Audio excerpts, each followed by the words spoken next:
الأنبياء والمرسلين أما بعد فأعوذ بالله من الشيطان الرجيم بسم الله الرحمن الرحيم وما آتاكم الرسول فخذوه وما نهاكم عنه فانتهوا صدق الله العظيم وصدق رسوله النبي الكريم الرؤوف الرحيم قال الله تعالى وتبارك في شان حبيبه مخبرا وآمرا إن الله وملائكته يصلون على النبي يا أيها الذين آمنوا صلوا عليه وسلموا تسليما اللهم صل على سيدنا مولانا محمد معدن الجود والكرم صلاة وسلام عليك يا رسول الله وعلى آلك وصحابك يا سيدي يا حبيب الله ز مہجوری برآمد جان عالم تراحم یا نبی اللہ تراحم نا آخر رحمت للعالمین ز محروم چرا فارغ نشینی برو آور سرسود یوانی کے روے تست صبح زندگانی ادیم طائف نعلین پاکن شراکس رشتہ جاہائے ماکن چے باشد گر کنی سوئم نگاہے ہمیشہ گر نباشد گاہے گاہے نگاہے یا رسول اللہ نگاہے نگاہے یا حبیب اللہ نگاہے یا رسول اللہ انظر حالنا یا حبیب اللہ اسمع قالنا اننی فی بحر غم مغرق خذ یدی سہل لنا اشکالنا یا صاحب الجمال و یا سید البشر من وجهك المنیر لقد نفذ القمر لا يمكن الثناء كما كان حقه بعد از خدا بزرگ توئی قصہ مختصر تمام حمد و ثنا تعریف و توصیف اللہ جل مجد الکریم کی ذات بابرکات کے لیے جو خالق کائنات بھی ہے اور مالک شش صحات بھی تمام درود و سلام حضور نبی اکرم شفیع امم رسول محتشم نبی مکرم احمد مصطفیٰ حضرت محمد مصطفیٰ صلی اللہ علیہ وآلہ وسلم کے حضور ناز میں اپنی عقیدتوں، ارادتوں، محبتوں اور نیاز نبیوں کا خراج پیش کرنے کے بعد واجب الاحترام ذوی الاحتشام اعلان اسلام السلام علیکم ورحمۃ اللہ وبرکاتہ۔ ہم اللہ تبارک و تعالیٰ کا شکر ادا کرتے ہیں کہ اللہ تعالیٰ نے ہمیں ہماری زندگی میں ایک مرتبہ پھر یہ بابرکت رات نصیب کی ہے۔ آپ سب لوگوں کی آمین کے ساتھ دعا ہے کہ اللہ تعالیٰ ہم سب کو اس کی برکتیں اپنے دامن میں سمیٹنے کی توفیق عطا فرمائے۔ حضور نبی رحمت صلی اللہ علیہ وسلم نے اس امت کی شان بیان کرتے ہوئے ارشاد فرمایا، اے میرے صحابہ میں تمہیں بتاؤں گا کہ بہتر شخص کون ہے؟ کہا کہ حضور بتائیے۔ میرے حضور نے ارشاد فرمایا کہ 3 شخص ہوں، ان میں سے ایک شخص صبح فجر سے لے کر شام تک مغرب تک کام کرے اور اسے مخصوص اجرت دی جائے۔ دوسرا شخص نماز ظہر سے کام شروع کرے اور مغرب تک کرے اور کام وہی ہو اور اجرت بھی اتنی ہی اسے ملے۔ اور تیسرا شخص نماز عصر کے بعد کام شروع کرے اور نماز مغرب تک کرے، کام بھی وہی ہو اور اجرت بھی وہی ہو۔ تو تم مجھے بتاؤ کہ بہتر شخص کون ہے؟ کہ آپ حضور بہتر تو وہی ہے کہ جو تھوڑے کام میں کما اتنا ہی لیتا ہے، کام بھی وہی ہے لیکن وقت تھوڑا دیا اور اجر زیادہ نصیب ہو گیا۔ فرمایا کہ پہلے شخص کی مثال یہود کی ہے، دوسرے شخص کی مثال عیسائی کی ہے، اور وہ تیسرا شخص فرمایا اس کی مثال اے میرے صحابہ تمہیں مبارک ہو وہ میری امت کی ہے۔ فرمایا کہ میری امت جو ہے وہ تھوڑا عمل کرتی ہے لیکن اللہ تبارک و تعالیٰ اجر زیادہ عطا فرماتا ہے۔ اس کی یہ جو ایکو ہے اس کو بند کر دیں۔ تو فرمایا کہ سب سے بہتر وہ شخص ہے کہ جو اجرت زیادہ لیتا ہے اور کام تھوڑا کرتا ہے۔ فرمایا وہ میری امت ہے۔ حضور نبی رحمت صلی اللہ علیہ وسلم آپ نے ارشاد فرمایا کہ کل قیامت کے دن میرے ایک امتی کے ہاتھ میں نامہ اعمال دیا جائے گا۔ جب وہ اس کو کھولے گا اس کے اندر کئی حج ہوں گے، کئی عمرے ہوں گے، بڑا حیران ہوگا، رب کی بارگاہ میں عرض کرے گا الہی میں نے کوئی حج تو کیا نہیں تھا، یہ کہاں سے آئے گا؟ تو اللہ تعالیٰ ارشاد فرمائے گا کیا میرے بندے تو نے حج تو نہیں کیا تھا، لیکن جب حاجیوں کے قافلے جاتے تھے تیرا دل تو تڑپتا تھا نا، ہم نے تیری اس تڑپ کو دیکھ کر تمہیں حج کا ثواب عطا کر دیا ہے۔ اور یہ بات ذہن نشین رہے کہ یہ صرف اس امت کا خاصہ ہے کہ نیکی نہ کرے، صرف نیکی کی نیت کر لے، عزم مصمم ہو، پختہ ارادہ ہو، انسان کہے کہ میں یہ نیکی کروں گا، ابھی اس نے نیت کی ہے، اللہ تبارک و تعالیٰ اس کی نیت پر اس کو ایک اجر عطا فرما دیتا ہے۔ اور اس امت کا یہ خاصہ ہے، اس سے قبل جتنی بھی امتیں تھیں تمام امتوں کا یہ معاملہ تھا، نیکی کی نیت کی اجر نہیں ہے، نیکی کر لی تو ایک اجر ہے۔ فرمایا تم نیکی کرو گے تو من جاء بالحسنۃ فلہ عشر امثالھا، فرمایا کہ تم نیکی ایک کرو گے ہم تمہیں اجر ایک نہیں، ہم تمہیں اجر 10 عطا فرمائیں گے۔ تو یہ اس امت کا خاصہ ہے۔ حضرت موسیٰ علیہ السلام کوہ طور پر رب سے ہم کلام ہوتے ہوئے عرض کرتے ہیں الہی میں نے ایک ایسی امت کا تذکرہ پڑھا ہے جن کی عمریں تھوڑی ہوں گی لیکن ان کے پاس نیکیوں کے بہت زیادہ انبار ہوں گے، کہاں ایک ایسی امت ہے، کہا الہی امت مجھے دے دے، فرمایا نہیں تلک امت احمد، وہ تو میرے پیارے احمد کی امت ہے۔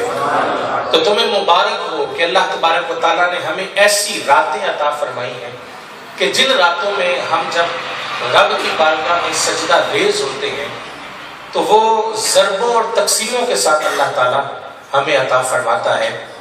اور یہ وہ بابرکت رات ہے کہ جس میں بخشش کا عام اعلان کیا جاتا ہے، بلکہ حضرت اما عائشہ صدیقہ رضی اللہ تعالی عنہا آپ سے روایت مروی ہے کہ حضور علیہ السلام میرے پاس تشریف فرما تھے، میری آنکھ لگ گئی، جب تھوڑی دیر کے بعد آنکھ کھلی تو میں نے دیکھا حضور وہاں پر تشریف فرما نہیں تھے، میں پریشان ہوئی، جب حضور کے پاس گئی تو حضور علیہ السلام نے ارشاد فرمایا کہ کہیں تمہیں یہ ڈر تو نہیں ہوا کہ تمہارا حق نہ لے لوں؟ کہا کہ حضور نہیں، میں یہ کیسے سوچ سکتی ہوں، لیکن مجھے یہ خیال گزرا کہ شاید آپ اس جوڑ کے پاس چلے گئے۔ حضور نے ارشاد فرمایا کہ آج کی یہ جو شب ہے شعبان کی 15ویں شب، فرمایا کہ اس رات میں اللہ تبارک و تعالیٰ بخشش اتنی عام کرتا ہے کہ بنی کلب کی بکریوں کے بالوں کے برابر اللہ تعالیٰ گناہگاروں کو بخش دیتا ہے۔ اس وقت بنی کلب کی کتنی بکریاں تھی آپ روایات پڑھیں، آپ کو تعداد نہیں ملے گی، ان بکریوں کی تعداد کا علم نہیں ہے تو ان بکریوں کی جو بال ہیں ان کی تعداد کا ہم اندازہ بھی نہیں لگا سکتے۔ تو اللہ تبارک و تعالیٰ اس امت کے گناہگاروں کو بخشش عطا فرماتا ہے۔ کئی اصحاب سے حضرت علی مرتضیٰ کرم اللہ وجہہ کریم سے بھی روایت مروی ہے، حضور علیہ السلام نے ارشاد فرمایا کہ اللہ تبارک و تعالیٰ کی شب مغرب کی نماز کے بعد، غروب آفتاب کے بعد اپنی شایان شان آسمان دنیا پر تشریف لاتا ہے اور پھر آوازیں دیتا ہے الا من مسترزق فارزقہ، الا من مستغفر فاغفر لہ، ہے کوئی مجھ سے بخشش طلب کرنے والا میں اس کے گناہوں کو معاف کر دوں، ہے کوئی مجھ سے رزق طلب کرنے والا میں اس کی جھولیاں بھر دوں، الا من مبتلیا، ہے کوئی مجھ سے جو مصیبت میں ہو اور وہ مجھ سے عافیت مانگے میں اس کو عافیت عطا کر دوں، فرمایا اللہ قضا اللہ قضا، ہے کوئی ایسا ہے کوئی ایسا، حتی یطلع الفجر، یہاں تک کہ فجر طلوع ہو جاتی ہے۔ فرمایا کہ اللہ تبارک و تعالیٰ سے جو شخص جو بھی مانگتا ہے اللہ تبارک و تعالیٰ کسی کو محروم نہیں رکھتا، سب کی جھولیاں بھر دیتا ہے۔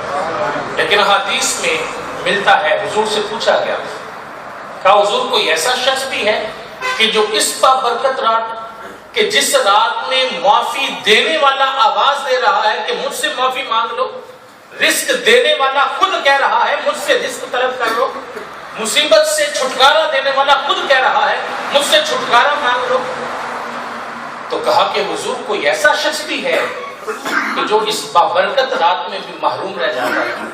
تو میرے حضور نے چند اشخاص کا ذکر کیا، ہمارا سب سے پہلا وہ شخص کہ جو اللہ کے ساتھ کسی کو شریک ٹھہراتا ہے، فرمایا جو اللہ کے ساتھ کسی کو شریک ٹھہراتا ہے اللہ تعالیٰ اس کو محروم کر دیتا ہے۔ اور یہ بات ذہن نشین رہے، وَقَضَىٰ رَبُّكَ أَلَّا تَعْبُدُوا إِلَّا إِيَّاهُ، فرمایا یہ تمہارے رب کا یہ فیصلہ ہے کہ تم اس کے علاوہ کسی کی عبادت نہیں کرو گے. اللہ کے علاوہ کسی کو سجدہ کرنا جائز نہیں ہے. پچھلی امتوں میں جائز تھا. تعبدی سجدہ، عبادت کا سجدہ کبھی بھی جائز نہیں رہا. تعظیم کا سجدہ جائز تھا. یہی وجہ ہے حضرت آدم علیہ السلام کے لیے حکم ہوا کہ حضرت آدم کو سجدہ کرو. فرشتوں نے سجدہ فسجدوا الا ابلیس. وہ سجدہ تعظیم کا سجدہ تھا، عبادت کا سجدہ نہیں تھا. حضرت یوسف علیہ السلام کے لیے حکم ہوا، آپ کے بھائیوں نے ان کو سجدہ کیا، وہ سجدہ تعظیم کا سجدہ تھا، عبادت کا سجدہ نہیں تھا. لیکن حضور کی امت کے اندر فرمایا کہ ہر قسم کا اللہ کے علاوہ کسی کو سجدہ جائز نہیں ہے. حضور تشریف فرماتے مسجد نبوی کا صحن تھا. آپ کی بارگاہ میں ایک شخص آیا، آ کر اس نے عرض کیا کہ حضور میرا اونٹ دیوانہ ہو گیا ہے، میری بات نہیں سن رہا، مجھ سے باہر ہے. فرمایا کہ وہ اس وقت کہاں ہے؟ کہا کہ حضور میں اس کو اپنے باغ کے اندر بند کر کے آیا. کہا مجھے اس کے پاس نہیں چلنا. حضور علیہ السلام چل دیے. حضرت انس بن مالک فرماتے ہیں ہم بھی ساتھ چل دیے. آپ فرماتے ہیں جب وہاں پر گئے تو حضور نے ارشاد میں اس کا کواڑ کھول دیا. جب دروازہ کھول دیا گیا تو حضرت انس فرماتے ہیں وہ اونٹ جو دور کھڑا تھا اس نے حضور کو دیکھا تو حضور کی طرف دوڑنے لگا. فرماتا ہے کہ لمحے کے لیے ہم پریشان ہوئے کہ ایک تو ہے وہ جانور، اوپر سے دیوانہ ہو گیا، کہیں حضور کو تکلیف نہ پہنچائے. لیکن آپ فرماتے ہیں ہم دیکھ کر اتنے حیران ہوئے، وہ اونٹ دوڑتا ہوا آیا اور اس نے اپنی پیشانی حضور کے قدموں پر رکھ دی، حضور کو سجدہ کرنے لگا. حضور نے اس کے ساتھ بھی بات کی.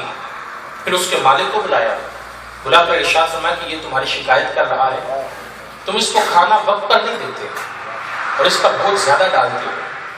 فرمایا کہ تم اس کو کھانا وقت پر دیا کرو اور یہ بوڑھا ہو چکا ہے، بوجھ بھی کم کر دو. اب اصحاب نے یہ سارا منظر اپنی آنکھوں کے سامنے دیکھا. عرض کرتے ہیں بندہ نواز یہ ایک اونٹ ہے، اس پر آپ کے زیادہ احسانات بھی نہیں ہیں. ہم انسان ہیں، ہم پر آپ کے بہت زیادہ احسانات ہیں. ہمیں جینے کا سلیقہ نہیں تھا، آپ نے ہمیں جینے کا طریقہ بتلایا. ہمیں صحیح اور غلط کا نہیں پتا تھا، آپ نے ہمیں امتیاز کر کے بتلایا. ہدایت اور گمراہی کا نہیں پتا تھا، آپ نے ہمیں ہدایت کا نور عطا کیا. آپ قرآن پڑھیے، قرآن کہتا ہے وَكُنْتُمْ عَلَى شَفَا حُفْرَةٍ مِّنَ النَّارِ فَأَنْقَذَكُم مِّنْهَا. فرمایا تم جہنم کے آخری گڑھے تک پہنچ چکے تھے، یہ میرے نبی ہیں جنہوں نے تمہیں وہاں سے اٹھا کر جنت کا راہی بنا دیا. کہا کہ حضور ہم پر زیادہ احسانات ہیں آپ کے، ہم زیادہ حق رکھتے ہیں کہ ہم آپ کو سجدہ کیا کریں. تو میرے حضور نے ارشاد فرمایا خبردار، میری شریعت کے اندر اللہ کے علاوہ کسی کو کسی قسم کا سجدہ کرنا جائز ہے. اور پھر ارشاد فرمایا ہاں اگر جائز ہوتا تو میں بیویوں کو حکم دیتا کہ وہ اپنے شوہروں کو سجدہ کیا کریں، لیکن جائز نہیں ہے اس لیے حکم بھی. تو جب حضور کو سجدہ کرنا جائز نہیں ہے تو پھر کسی بھی مزار پر حاضر ہو کر ماتھا ٹیکنا کیسے جائز ہو سکتا ہے؟ کسی بھی عالم کے سامنے، کسی بھی جو ہے وہ پیر کے سامنے سجدہ ریز ہونا، ماتھا لگا دینا، یہ کیسے جائز ہو سکتا ہے؟ ہاں یہاں پر میں یہ بھی عرض کروں گا، بعض لوگوں نے یہ سمجھا کہ شاید ادب کرنے سے، احترام کرنے سے بھی شرک لازم آ جاتا ہے، شاید ہاتھوں کو چومنے سے بھی شرک لازم آ جاتا ہے، شاید اگر کوئی شخص اپنے والدین کے پاؤں چومتا ہے، اپنے شیخ کے پاؤں چومتا ہے، اس سے بھی شرک لازم آ جاتا ہے. حضور علیہ السلام تشریف فرماتے ہیں کہ رابی آیا حضور کی بارگاہ میں، آ کر عرض کرنے لگا بندہ نواز میں جانتا ہوں آپ اللہ کے رسول ہیں، لیکن کوئی موضوع میں اپنی آنکھوں کے سامنے دیکھنا چاہتا ہوں. کہا کیا دیکھنا چاہتے ہیں؟ عرض کی کہ حضور وہ جو درخت ہے اس کو آپ حکم کریں وہ آپ کی بارگاہ میں آئے اور آ کر آپ کے نبی ہونے کی گواہی دے دے. اب درخت بولا تو نہیں کرتے، لیکن کہا اگر بول پڑے تو میں سمجھوں گا کہ میں نے یہ معجزہ اپنی آنکھوں کے سامنے دیکھ لیا. اچھا حضور نے اس درخت کو نہیں بلایا بلکہ اس اعرابی کو کہا جاؤ جا کر تم اس درخت کو پیغام دے دو تمہیں اللہ کے رسول بلا رہے ہیں. یار آج بھی اگر کسی کو یہ پیغام مل جائے کہ یہ ویزا لگ گیا ہے اور عمرے پر تم جا رہے ہو تو وہ خوشی سے پھولے نہیں سماتا. وہ دن تو کیا گھنٹے گننے بیٹھ جاتا ہے، اتنے گھنٹے رہ گئے، اتنے گھنٹے رہ گئے، میں نے حضور کی بارگاہ میں جانا ہے. یہ وہ شخص ہے کہ جس سے صرف حضور کے در کی حاضری نصیب ہو رہی ہے. یار وہ درخت کہ جس کو حضور کی حاضری بھی نصیب ہو رہی تھی، دیدار بھی نصیب ہو رہا تھا. روایت میں آتا ہے وہ درخت جھومنے لگا، کبھی دائیں ہوتا ہے کبھی بائیں ہوتا ہے. اس کی قسمت پر قربان جائیں کہ جسے حضور کا پیغام نصیب ہوا. اب وہ حضور کی بارگاہ میں آیا اور آ کر حضور سے محو گفتگو ہوا. اس اعرابی نے دیکھا اپنی آنکھوں کے سامنے حضور اس کے ساتھ بات چیت کر رہے ہیں. کچھ لمحوں کے بعد اسے یہ احساس ہوا کہ حضور کی توجہ اس درخت کی طرف ہو گئی ہے اور مجھ سے ہٹ گئی ہے. اب اس سے رہا نہ گیا. اس نے کہا حسبی حسبی حضور کافی ہو گیا کافی ہو گیا. اب اس کو حکم نہیں ہے واپس پلٹ جائے. حضور نے حکم دیا وہ واپس پلٹ گیا. اس عرابی نے حضور کی بارگاہ میں عرض کیا, کہا کہ حضور میں چاہتا ہوں کہ میں آپ کو سجدہ کروں. یار اتنا بڑا معجزہ اس نے اپنی آنکھوں کے سامنے دیکھا. جی چاہا کہ اتنی بڑی شخصیت ہے تو میں سجدہ ریز ہو جاؤں, لیکن میرے حضور نے ارشاد فرمایا خبردار اللہ کے علاوہ کسی کو سجدہ کرنا جائز نہیں ہے. پھر اس عرابی نے عرض کی حضور اگر آپ اجازت دیں تو میں آپ کی پیشانی پر اور آپ کے قدموں پر بوسہ دینا چاہتا ہوں. یار اس عرابی کی کیا قسمت تھی, کیا شان تھی. حضور نے اجازت دی, وہ آگے بڑھا, اس نے حضور کی پیشانی پر بھی بوسہ دیا, حضور کے قدموں پر بھی بوسہ دیا. تو اس حدیث سے ہمیں پتہ چلتا ہے کہ ادب احترام کرنا, ہاتھوں کو چومنا, بوسہ دینا یہ ایک الگ ہے اور سجدہ کرنا الگ چیز ہے. سجدہ اور بوسہ یہ دونوں ایک چیز نہیں ہے. ہاں اعلیٰ حضرت عظیم البرکت نے اس سے منع کیا, کہا کہ اگر تم قبر پر حاضر ہوتے ہو تو وہاں پر جا کر بوسہ نہ دو, اس لیے کہ کہیں کوئی دیکھنے والا یہ نہ سمجھے کہ شاید سجدہ کر رہا ہے اور وہ آپ کو دیکھ کر خود سجدہ کرنے لگے. تو کہا کہ تم ایسا نہ کرو, لیکن ہر چند کے جائز ہے, بوسہ دینا جائز ہے. تو یہ بات ذہن نشین فرما لے, سجدہ کرنا جائز ہے نہیں, بلکہ علماء نے کہا کہ اگر تم قرآن مجید کو بوسہ دیتے ہو تو اس کو صرف تم بوسہ دے سکتے ہو, ماتھا نہیں لگا سکتے. اگر تم ماتھا لگا تو وہ بھی شرک کے زمرے میں آئے گا. کہا کہ تم نے ماتھا نہیں لگانا, ماتھا نہیں دیکھنا, تم نے سجدہ نہیں کرنا. تو میرے حضور نے ارشاد فرمایا کہ جو شخص شرک کرنے والا ہے, فرمایا کہ یہ وہ بابرکت رات ہے جس میں اللہ تبارک و تعالیٰ خود آوازیں دیتا ہے مجھ سے بخشش طلب کر لو. فرمایا کہ ایسا شخص کہ جو اللہ کے ساتھ کسی کو شریک ٹھہرانے والا ہے, اللہ تعالیٰ اس رات کو بھی اس شخص کو محروم کر دیتا ہے. دوسرا شخص فرمایا کہ جو والدین کا نافرمان ہو, والدین کا ادب احترام, ان کی تعظیم یہ ہماری ذمہ داری ہے. اور قرآن پڑھیے, قرآن کہتا ہے وَلَا تَقُلْ لَهُمَا أُفٍّ وَلَا تَنْهَرْهُمَا, تم نے والدین کو جھڑکنا نہیں ہے, تم نے اف بھی نہیں کہنا. اب اف کے زمرے میں کیا کچھ ہے, علماء نے بہت کچھ لکھا. میں والدین کی آنکھوں میں آنکھیں ڈال کر بات کرنا یہ اف کے زمرے میں ہے. والدین کے ساتھ سخت لہجے میں بات کرنا یہ اف کے زمرے میں ہے. اونچی آواز میں بات کرنا فرمایا یہ اف کے زمرے میں ہے.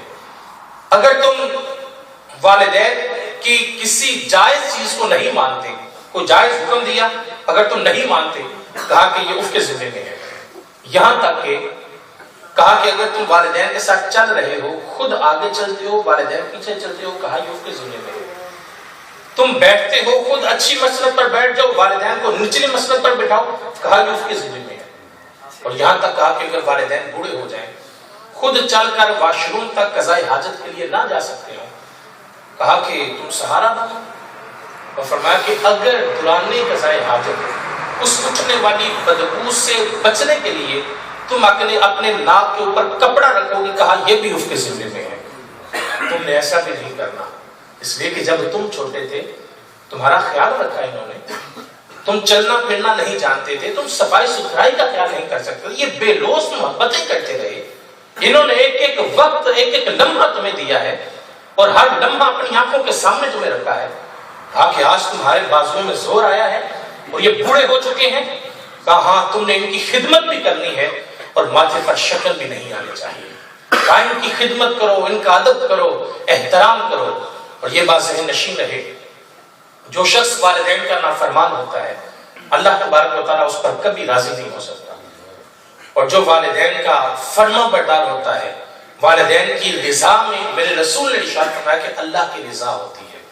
اگر والدین راضی ہیں تو رب راضی ہے, والدین ناراض ہیں تو ہم اس رات میں گڑ گڑا کر رب کی بارگاہ میں استغفار کرتے رہیں, ہم رب سے بخشش طلب کرتے رہیں. جب تک اس گناہ سے ہم توبہ نہیں کریں گے, جب تک ہم والدین سے معذرت نہیں کر لیتے, تب تک اللہ تبارک و تعالیٰ ہمیں معاف نہیں فرمائے گا. تو فرمایا کہ جو شخص والدین کا بے ادب ہے, والدین کا نافرمان ہے, فرمایا کہ اس رات کو اللہ تبارک و تعالیٰ رشتہ دار کے ساتھ نیکی کی ہے. تو ہمیں چاہیے کہ ہم قطع تعلق نہ کریں بلکہ صل من قطع پر عمل کریں.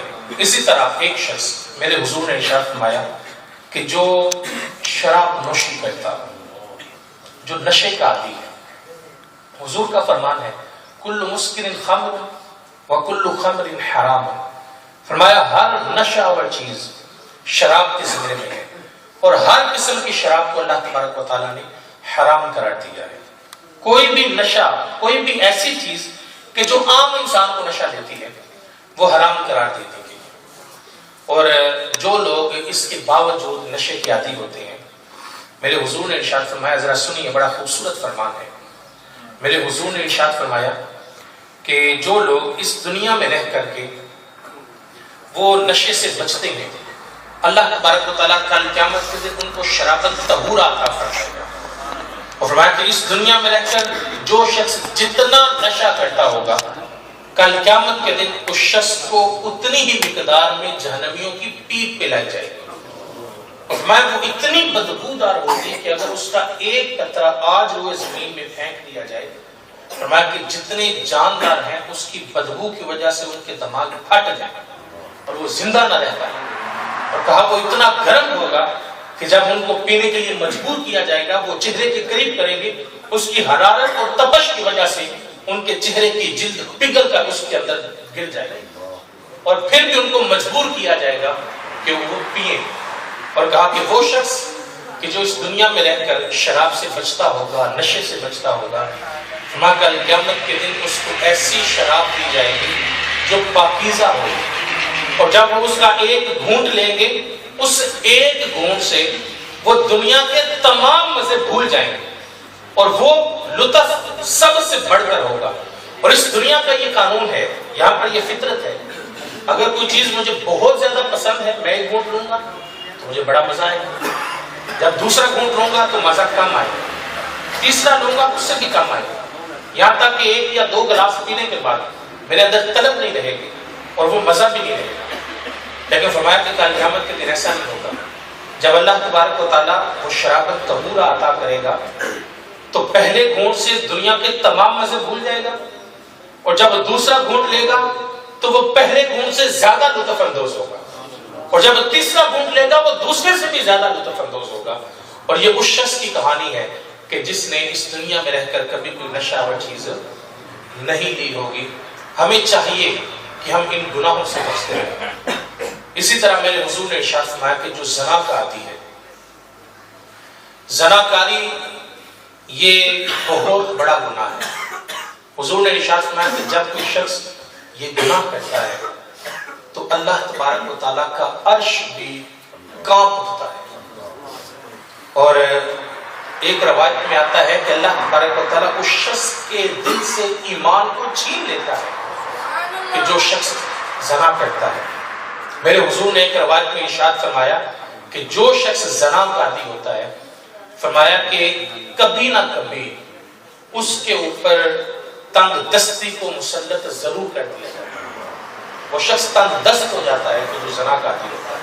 اور جو زنا کی سزا ہے آپ جانتے ہیں، اگر کوئی غیر شادی شدہ شخص زنا کرتا ہے تو اللہ کے محبوب نے ارشاد فرمایا کہ اس کو 100 کوڑے لگائے جائیں گے، بلکہ قرآن کا یہ حکم ہے کہ 100 کوڑے لگائے جائیں، اس کا کرتا اتار دیا جائے، ستون کے ساتھ باندھ دیا جائے، اور اس کی کمر پر 100 کوڑے لگائے جائیں، اور اگر کوئی شادی شدہ ہوتے ہوئے زنا کر بیٹھے تو اللہ تبارک و تعالیٰ اس کے وجود کو قبول نہیں کرتا، اس کے لیے حکم ہے کہ اس کو رجم کیا جائے، سینے تک گڑھا کھودا جائے، اس کے اندر اس شخص کو کھڑا کیا جائے، چاروں اطراف سے پتھر برسائے جائیں، اور اس وقت تک پتھر برسائے جائیں جب تک وہ شخص مر نہیں جاتا۔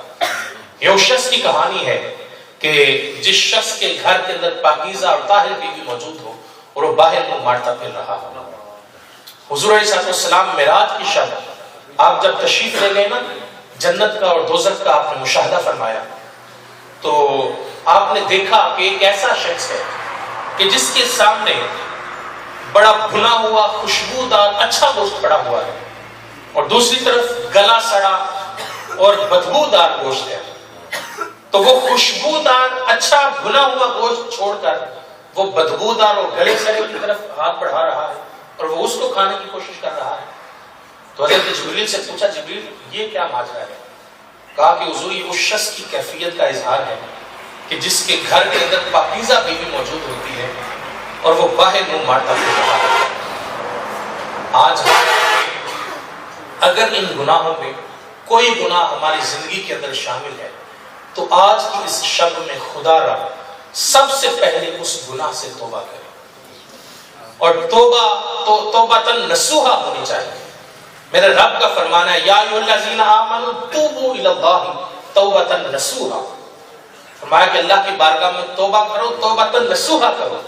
حضور سے پوچھا مت توبۃ نصوحا، حضور یہ توبۃ نصوحا کیا ہے؟ تو میرے حضور نے ارشاد میں ایسی پکی توبہ کہ جس گناہ سے توبہ کی جائے دوبارہ اس گناہ کی طرف پلٹنا اتنا مشکل ہو کہ جتنا تھنوں سے نکالا ہوا دودھ واپس لوٹانا مشکل ہوتا ہے، یہ ایسی پکی توبہ۔ اور میرے حضور نے ارشاد میں التائب من الذنب کمن لا ذنب لہ، فرمایا کہ توبہ کرنے والا شخص ایسے ہو جاتا ہے کہ جیسے اس نے کبھی کوئی گناہ کیا ہی نہیں تھا، اللہ تعالیٰ اس کے سارے گناہوں کو معاف فرما دیتا ہے۔ اور ساتھ یہ بھی ارشاد فرمایا والمستغفر کالمستہزئ باللہ، فرمایا ہاں ایسا شخص کہ جو اس امید پر گناہ کرتا ہے کہ بعد میں توبہ کر لوں گا، اور توبہ کرنے کے بعد وہ پھر توبہ کو توڑ دیتا ہے، فرمایا وہ ایسے ہے کہ جیسے کالمستہزئ باللہ، وہ اللہ تعالیٰ کے ساتھ مذاق کر رہا ہے۔ فرمایا توبہ کی دو نشانیاں ہیں۔ سب سے پہلی نشانی انسان جس گناہ سے توبہ کرے اس پر اسے ندامت ہو، شرمندگی ہو، وہ پریشان ہو، رب کی بارگاہ میں حاضر ہونے کے لیے وہ خوف میں ہو۔ ندامت سب سے پہلی نشانی ہے۔ اور دوسری نشانی فرمایا کہ آئندہ وہ گناہ نہ کرنے کا عزم مصمم ہو، آئندہ میں یہ گناہ نہیں کروں گا، پکی توبہ۔ تو جب یہ دو چیزیں ہوں گی تو پھر وہ توبہ ہوگی، اور اگر یہ دو چیزیں نہیں ہیں ویسے بندہ استغفر اللہ کرتا رہے گا۔ فرمایا کالمستہزئ باللہ، ویسے ہے جیسے اللہ کے ساتھ مذاق کر رہا ہے۔ تو آج کی رات وہ رات ہے کہ اگر اس رات میں ہم ان گناہوں سے توبہ کرنے کے بعد رب سے بخشش طلب کریں، یہ میرے محبوب کا فرمان ہے، اللہ تعالیٰ ایسے معاملہ صاف کر دے گا جیسے کبھی کوئی گناہ کیا ہی نہیں، ایسے جیسے گناہ کیا ہی نہیں ہے۔ یہ کتنا خوبصورت راستہ دیا نا میرے رب نے۔ یہ ہم راستے پر جاتے ہیں نا تو میپ لگایا ہوا ہے، تو اگر ہم راستہ بھٹک جائیں تو وہ میپ بتاتا ہے کہ یو ٹرن ہے، یو ٹرن ہے، پھر آگے سے ہم یو ٹرن لے کر واپس آتے ہیں تو وہ سیدھا ہو جاتا ہے۔ صاحب اللہ تبارک و تعالیٰ نے ہمیں یہ توبہ کے ذریعے سے یو ٹرن کا راستہ دیا ہے۔ اگر تم غلطی کر بیٹھے ہو، اگر تم سے گناہ سرزد ہو گیا ہے تو تم اس پر ڈٹے نہ رہو۔ غلطی کے بعد ڈٹ جانا یہ شیطان کی نشانیوں میں سے۔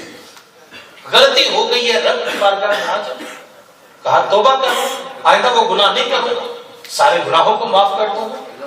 کتنا آسان، سیدھا اور خوبصورت راستہ ہے، لیکن ہمارا مسئلہ یہ ہے کہ ہم نے اس راستے کو چنا نہیں ہے۔ آج بھی ہمارے پاس وقت ہے، ہمارے پاس مہلت ہے، آپ کے دل کے دروازے پر دستک دے رہا ہوں، صاحب آج بھی رب کی بارگاہ میں آ جاؤ۔ کل کو منہ چھپا کر آنا پڑے گا، لوگ خود اٹھا کر لے کر کے آئیں گے، تب بھی تو اسی کی بارگاہ میں جانا ہے نا۔ تو اس سے بہتر نہیں ہم خود حاضر ہو جائیں اور سارے معاملے صاف کروا لیں۔ اللہ تعالیٰ سے دعا ہے کہ اللہ تعالیٰ ہم سب کو قابل عمل باتوں پر عمل کی توفیق عطا فرمائے، اور اس خوبصورت رات کی جو برکتیں ہیں ہم سب کو سمیٹنے کی توفیق عطا فرمائے۔ اگر والدین کے ساتھ ناراضگی ہے، والدین کے ساتھ آپ نے نافرمانی کا معاملہ کیا ہے، تو آج کی رات نوافل ادا کرنے سے قبل، رب کی بارگاہ میں حاضر ہونے سے قبل آپ اپنے والدین کے پاس جائیں، ان سے معذرت کریں اور پھر رب کی بارگاہ میں حاضر ہوں۔ عرش کا رحمان آپ کو کبھی بھی رسوا نہیں ہونے دے گا، یقیناً اللہ تعالیٰ آپ کو کامیابیاں اور کامرانیاں عطا فرمائے گا۔ وما توفیقی الا باللہ۔ آخر پر